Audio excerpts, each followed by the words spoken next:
Well, he said that I spent time on Jeffrey Epstein's island. I didn't. I mean, he's a lightweight. This guy. He's a terrible. I think he's terrible. I thought he did a terrible job at the Grammys. I thought the whole Grammys was terrible. I watched part of it. Song of the year. Congratulations, Billie Eilish. Wow. That is a Grammy that every artist wants, almost as much as Trump wants Greenland. Which makes sense. I mean, because Epstein's island is gone, he needs a new... Picture a midnight broadcast where punchlines slice deeper than legal documents. This evening, Trevor Noah hones his humor like a precision weapon and directs it directly toward Donald Trump's freshest controversy. Call it satire, counseling, or strategic. You'll chuckle, wince, and edge forward while each joke strikes with pinpoint accuracy. However, the genuine shock arrives when a single moment shatters your entire perspective. Stay tuned because this mockery transforms into an exposure nobody anticipated, coming at the conclusion. Here, she is not here.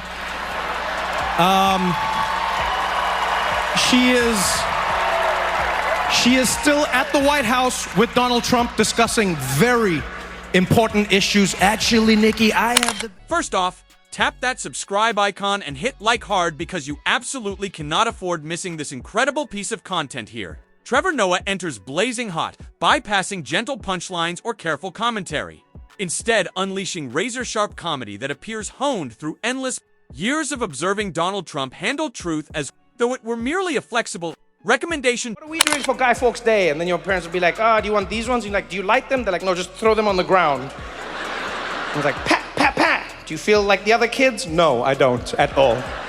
So Iran has those ones, and then they're launching back and forth, back and forth, back. And the whole world was like, man, this again, Middle East conflict, Middle East. And then, at the peak of it, everyone was like, man, how could this get worse? Donald Trump was like, hello. No gradual warm-up here whatsoever. Trevor plunges immediately into ruthless mockery, effortlessly observing how Trump behaves. Absolutely nothing like a past commander-in-chief, but instead resembles somebody who randomly stumbled onto the planet's grandest platform while genuinely convinced cameras were capturing. His reality television production. Did you ever have Trump on the show? No, we never did. He did say some bad things about you on... I don't know. I don't keep up with it. Yeah, I do. I keep up with it. Yeah, but you have like a feud with him. You have like a real... So here's what I've noticed. Like Trump's annoyance at people is directly proportional to how big they were when he like focused on the media. Does that make sense? I see, yeah, right. So like Time Magazine is still the biggest thing in his life. And then obviously Jimmy Kimmel, SNL, if they insult him, he gets really angry about it. Yeah. I'm so new to him that he's just like... Without pause, Trevor paints Trump as someone cruising through existence believing sheer volume guarantees winning. As though yelling forcefully enough might somehow magically turn chaos into actual competence. And he was like, I'm gonna help. I'm gonna totally de-escalate this situation. I'm gonna de-escalate this situation. And we were like, my man, you've never de-escalated a thing in your life. In your life. From your hair to your politics, nothing is a de-escalation. Nothing. But Trump came in and he's like, I don't like how Iran and Israel are launching bombs at each other all the time. So many bombs. Trevor quips Trump, communicates like a malfunctioning loudspeaker fueled purely by narcissism, spewing incomplete sentences across the universe while challenging everybody to question them without earning the enemy badge. Each analogy flows effortlessly, never panicked or hurried. Instead, presented with composed assurance that amplifies the humor's devastating impact. Trevor ridicules how Trump approaches authority, claiming it resembles far less actual governance and far more orchestrating an outrageously costly, wildly hazardous improvised performance where participants lack scripts, yet Trump declares everything flawless. Noah implies Trump never genuinely desired leading a nation. He simply craved grander crowds, shinier spotlights, and thunderous ovations, surpassing anything previously experienced. Discussing Trump's self-assurance, Trevor characterizes it as profoundly delicate, coated in gilded facade, gleaming from distance, yet shattering instantly when authentic pressure emerges. Noah clarifies Trump operates like somebody utterly incapable of lasting 5 minutes without adoration, while simultaneously pretending absolute indifference toward public opinion. How are you doing since you left the show? Are you experiencing feelings of depression, anxiety, hopelessness? Is it? You know what? I'm good. I miss the vibe. You know, like days like today. Obviously, you know, you watch Trump at a rally and he's dancing for 40 minutes. Yeah. I miss that. You miss that, yeah. Yeah, because that's just free content. That's like one of those things where you go like, wow. Well, but for the most part, no. I'm traveling more. I'm enjoying being on the road. I get time to write books, try other things. I'm having. Now, Noah shifts toward Trump's connection with honesty, characterizing it resembling more an artistic pastime than genuine dedication. Trevor declares Trump handles truths like flexible proposals he'll reshape whenever circumstances become uncomfortable, warping existence to fit whatever narrative sounds optimal currently. Noah likens observing Trump argued to witnessing somebody attempting victory at chess by overturning the entire game, screaming triumph, then departing absolutely convinced of their genius. Pure emotional dependency. Trevor clarifies Trump never concerns himself what prizes he earns, exclusively that he'll proclaim conquest and extract recognition. Noah briefly addresses Trump's dynamic with journalists, illustrating it as theatrical push-pull choreography, where Trump acts like despising publicity while internally yearning for it beyond measure. Trevor cracks that Trump would protest media treatment, regardless if every single story offered nothing except glowing admiration. Too many bombs, too many bombs. We gotta stop it. No more bombs, no more bombs. We gotta stop it. We gotta fix it. And they're like, all right, how are you gonna fix it? He's like, by dropping bombs. I'm gonna drop bombs. And no one expected it. Like the whole world was like, okay, Trump is gonna mediate, or because he said to them, hey guys, let's sort this out. Peace deal. We're gonna do a peace deal. And then he dropped bombs on Iran. And everyone in the world was like, what the hell? While the mockery intensifies, Noah redirects attention toward Trump's worldview perspective, claiming he apparently approaches global affairs resembling teenage popularity competitions instead of legitimate statecraft. Trevor portrays Trump during international summits as that uncomfortable family member deliberately ignoring fundamental etiquette, yet remaining convinced he's obviously the room's paramount figure. Noah loops back, examining character, observing that underneath excessive bravado hides profound terror of becoming meaningless. Trevor proposes Trump lives absolutely petrified of quietness, petrified of invisibility, and petrified of permanently exiting center stage. The comedy intensifies once more when Noah addresses responsibility, simultaneously allowing crowds to chuckle while absorbing discomforting realities. Here, Trevor grows somewhat contemplative, observing Trump represents not merely a single individual, but rather embodies how theatrical performance can override genuine merit throughout contemporary governance. Nevertheless, Noah emphasizes unmistakably that Trump deliberately selected disorder repeatedly. America's president. Oh, he was even cockier. Yeah. You see him when he came out? Donald J. Trump? Oh, he had all the swag. He was like, folks, we're gonna have it handled. In 21 days, the virus will be gone. 21 days. Some are even saying 20. Noah subsequently explores how Trump regards professional knowledge, characterizing it like some trivial nuisance instead of crucial requirements for governing countries. Trevor illustrates somebody preferring instinctive feelings over hearing actual scientists, financial analysts, military leaders, or anybody dedicating lifetimes genuinely comprehending global complexities. Noah clarifies Trump apparently assumes that merely experiencing powerful convictions will force existence to dutifully reorganize, matching his sentiments, which works adorably for toddlers and horrifyingly for commanders-in-chief. Trevor extends this concept further by likening Trump to individuals entering hospitals, dismissing every physician present, then declaring perfect health simply because they previously watched some medical drama on cable networks. Crowds erupt laughing, though Noah dwells upon that imagery, permitting everyone to absorb how ridiculous, yet strangely precise it appears. Trevor proposes Trump never doubted specialists from possessing superior solutions. Instead, Trump regarded them like adversaries rather than fundamental foundations supporting effective leadership. Noah subsequently roasted Trump's approach toward criticism, explaining that even microscopic objections registered to him like outright declarations of total warfare. People in my life were like, oh man, I can't believe that Trump did this. I can't believe. And they were so stressed. And I was like, yes, but look on the bright side. And they were like, what bright side? I was like, on the bright side, Trump also can't believe that he did this. Like that's the one glimmer of hope that I get from Donald Trump, is that like he also doesn't know what he's doing. He's in it with us, which is a nice change. oftentimes we're at the mercy of those in power, but he's in the mercy with us. Like we're all locked in. Noah clarifies Trump never truly engaged opponents intellectually. Instead, he confronted them wielding slurs, allegations, and dramatic fury rather than substantive arguments. Trevor cracks that Trump couldn't admit errors regarding matters as elementary as meteorological forecasts without transforming it into bitter rivalry against atmospheric conditions themselves. Noah transitions examining Trump's bond with personal failures, labeling it an absolute masterpiece of refusal to acknowledge mistakes. Trevor depicts Trump as somebody stumbling across untied footwear, then immediately blaming flooring for deliberate conspiracy. The wit remains razor-edged, though Noah permits the foundational lesson to resonate. Genuine authority demands accepting responsibility. Trevor indicates that within Trump's universe, honesty ranked below blind allegiance, and facts ranked below whoever applauded most enthusiastically. Noah broadens this observation into wider analysis regarding Trump's transformation of political atmosphere, explaining he normalized volume appearing stronger than logical discourse and manufactured anger seeming more precious than practical remedies.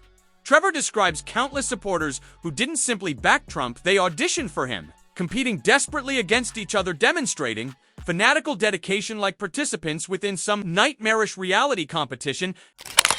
Every time Donald Trump answers a question, you know he doesn't know the answer because he answers it like he's a contestant in one of his own beauty pageants. That's how he answers it. Every time you see Donald Trump on TV, you can see he's making it up as he's going along. They'll be like, Mr. President, can you tell us about your healthcare rollout and how pre-existing conditions are going to be covered? I know. We're going to have so much coverage, folks. The best coverage. All the coverage. I'm going to get it. All of it. It's going to be so good. Great. Some people even say... Noah subsequently returns focus directly upon Trump himself, branding him a theatrical virtuoso who grasped broadcasting mechanics infinitely better than actual legislation. Trevor illustrates how Trump converted every media briefing into suspenseful programming, every policy choice into narrative tension, and every scandal into compulsively watchable spectacle. Noah emphasizes this might have proven captivating, yet remained catastrophic for legitimate governing responsibilities. Trevor quips that confronting genuine crises, Trump reacted, resembling somebody frantically searching internet answers live while maintaining false omniscience. Audiences roar with laughter, though Noah's delivery contains unmistakable gravity underneath the mockery. Noah pivots toward Trump's fixation upon historical remembrance, claiming Trump appeared vastly more preoccupied with posterity's judgment than accomplishments achieved during his actual tenure. Trevor sketches somebody perpetually pursuing media coverage, commemorative structures, and public adulation, willingly sacrificing attention toward urgent challenges impacting countless citizens nationwide. He's accused of lying about the value of his properties for decades to defraud the banks into giving him better loans, right? And these are not small amounts. They're not small amounts. For instance, Mar-a-Lago was worth $75 million. And what did Trump say it was worth? $740 million. How? Because I upgraded it, folks. Yeah. Totally upgraded. I added a rec room. It's got a foosball table and everything. Noah subsequently toys with conceptualizing Trump's ultimate historical footprint, proposing it'll get evaluated through destruction rather than accomplishments. Trevor envisions tomorrow's academics attempting to clarify Trump toward bewildered pupils, wrestling to encapsulate a period resembling parody more than actual events. The mockery shifts more intimately, while Noah theorizes regarding Trump's internal motivations, indicating underneath excessive posturing exists profound terror of mediocrity. Trevor clarifies Trump proves incapable of merely being present. He requires controlling each space, each dialogue, each news story. Noah positions this representing vulnerability, masquerading as authority. Noah subsequently juxtaposes Trump against authentic governance. The comedy intensifies when Trevor portrays Trump viewing contests as competitions he'd exclusively acknowledge upon victory. Noah cracks that Trump apparently considered democratic principles as adaptable recommendations, crafted solely for personal benefit. Crowds chuckle, though Noah permits the suggestion to resonate that such mentality presented authentic danger toward democratic foundations. The Trump Organization has been found guilty of 17 counts of tax fraud and other financial crimes. And you know what that means? Donald Trump is going to prison! to visit all the lower-ranking people who did this without his knowledge or his permission. Yeah, because we all know that's how that works in the world, right? All the successes in Trump's organization, they're due to the genius of Donald Trump. Precisely when tensions appeared easing. Noah expands his perspective once more, examining how Trump fundamentally transformed political atmosphere entirely. Trevor clarifies that personal attacks supplanted logical reasoning, theatrical performances replaced meaningful conversation, and polarization evolved into deliberate tactical choice instead of unfortunate byproduct. Noah indicates even Trump's fiercest critics got forced engaging governance through louder, more hostile approaches because gentle methods became completely ineffective. Trevor redirects toward listeners, recognizing countless individuals felt utterly drained from relentless turbulence throughout Trump's reign. Noah mentions even people who relished ridiculing Trump likely experienced genuine respite when the perpetual madhouse eventually decelerated. Nevertheless, Noah refuses, diluting his critique, emphasizing Trump's influence never vanished merely because he departed power. Trevor clarifies the behavioral standards Trump legitimized persistently continue, molding contemporary political conversations whether positively or negatively. He also claimed that his 11,000 square foot apartment was actually 30,000 square feet, which was a lie. So this man is going to be the first person to ever get in legal trouble for claiming his apartment is a grower, not a shower. And I've got to say, it would be so funny if this is what takes Trump down, huh? Can you imagine? He tried to overthrow the government, but then they get him for lying about having an in-unit washer-dryer. It's like, that's the thing that locks him up. While the intensity crescendos toward its explosive finale, Noah visualizes Trump observing everything remotely, posture defensive, expression strained, acting unbothered, yet internally absorbing every single syllable. Trevor quips Trump would publicly denounce this mockery, though privately rewatch it obsessively, simultaneously enraged and magnetically drawn toward reclaiming spotlight dominance. Noah concludes pondering why Trump represents such flawless comedic material. Explaining his combination of arrogance, mayhem, and hypocrisy proves almost impossibly perfect. Trevor clarifies performers like himself never manufacture Trump's they merely position reflective surfaces, making absurdity undeniable. During his closing moments, Noah masterfully blends wit with profound observation.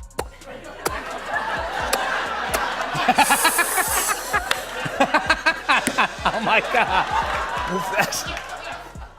Wow! So amazing! So amazing, I can feel it. Oh my God. Hitting me! Oh my God. In all different places. So many places! Are there two of us right now? You're looking at yourself right now. Observation, cautioning listeners that although ridiculing Trump feels effortless, the institutional frameworks that empowered him warrant deeper examination. Trevor exits while crowds erupt thunderously, not exclusively because the demolition proved ruthless, but because everything resonated as agonizingly brilliantly, undeniably accurate.